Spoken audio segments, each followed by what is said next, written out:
नमस्कार मंडळी.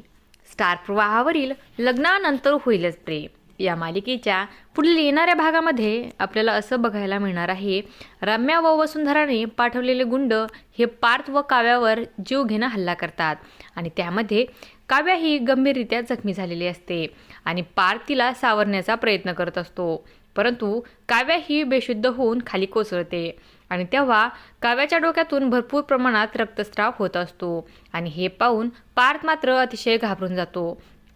तर तिकडे आपण पाहतो, जीवा हा वकिलामार्फत आपली डिवोर्सची फाईल घेऊन आलेला असतो आणि तो नंदिनीला बोलतो, नंदिनी तुम्ही या डिवोर्सच्या फाईलवर सही करा.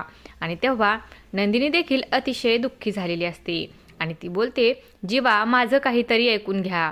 तेव्हा जीवा बोलतो, आतापर्यंत जे काही झालं ते पुरे झालं, सर्व काही बोलून ऐकून झालेलं आहे.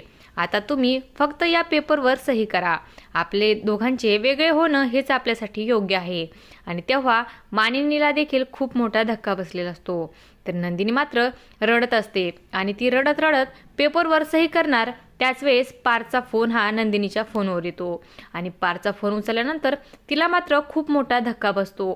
तेव्हा नंदिनी, जीवा आणि मानिनी अतिशय घाबरलेल्या असतात. आता पुढे येणाऱ्या भागामध्ये पार्थ, जीवा, नंदिनी हे काव्याला कशा प्रकारे वाचवणार हे पाहणं अतिशय रंजक ठरणार आहे. अशाच मालिकांच्या नवनवीन अपडेट्स पाहण्यासाठी आपल्या चॅनलला सबस्क्राईब करा आणि व्हिडिओ आवडला असेल तर लाईक आणि शेअर करायला विसरू नका. धन्यवाद.